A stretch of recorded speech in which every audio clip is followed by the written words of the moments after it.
How's it going, everyone? Welcome back.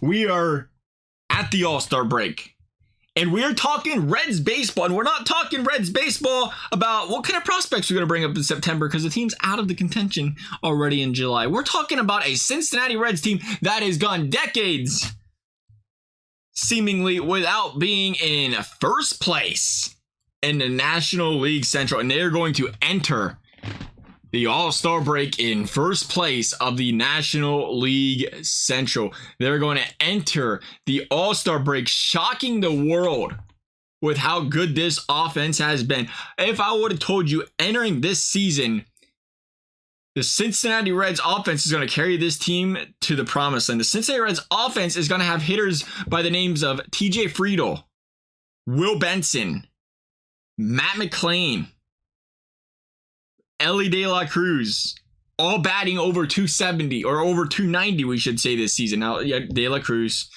the hype behind him now, obviously. But again, some of these guys are thrown in the lineup this season. I remember the comments. You know, a lot of us thought I'm guilty as charged. Like, who are these people?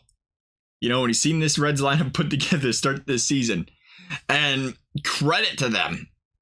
Credit to them for blocking out the noise, playing to their fullest potential, playing with confidence. And the Cincinnati Reds are going to enter the All-Star break as one of the scariest lineups in baseball right now to face.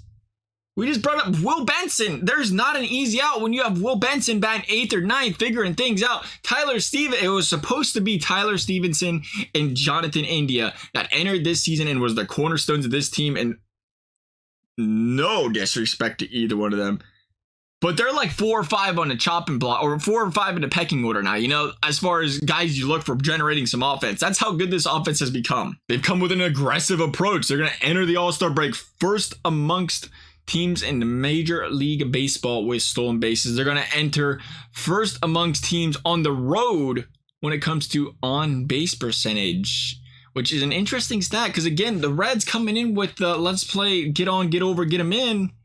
They're doing a good job of it. Now, the downside is their starting rotation's dropping a 5.69 ERA this season, 27th in the league. The rotation that, with the last go-around, though, entering the All-Star break, looking good. Almost every game, it felt like their rotation nearly was keeping it. Abbott had a bad start, but, you know, for the most part, everybody was keeping them in the games these last 4 or 5 games. And that's a start. Because for a while, it felt like if the Reds didn't put up 7 runs, they'd lose. They lost the game 1-0. As bad as it is to not score any runs, it's like to say, hey, we just played the division leader, or the biggest division rival, we should say, former division leader, and the Milwaukee Brewers. We kept them at bay, and we kept our baseball team in it. We kept our offense in it.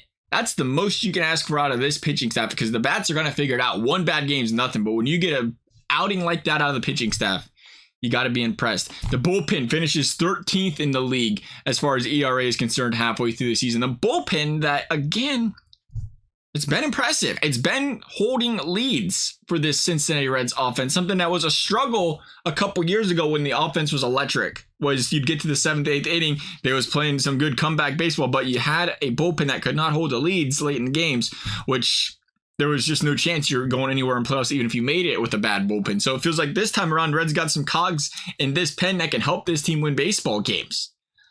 Looking ahead at September, I thought this was an interesting one. As of right now, the Cincinnati Reds will play one team in the month of September.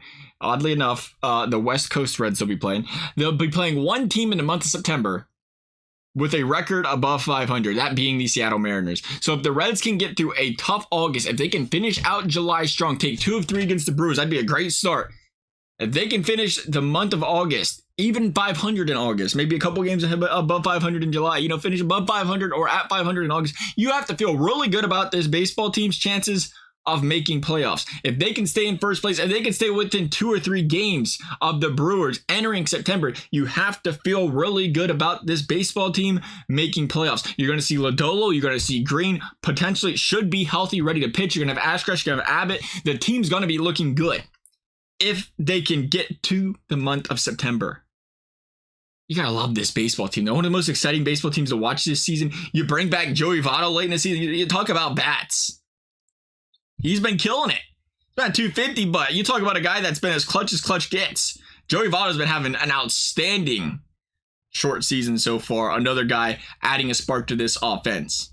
Pitching staff figures it out. Starting rotation. This is a serious threat. You're almost at that point, kind of think of like the Braves, where you say they're young, they're inexperienced, how they do in playoffs when it comes, but they're almost at that point where they're so young, they're so inexperienced, like they don't even know what they're getting into to an extent where they're still playing so loosely entering playoffs.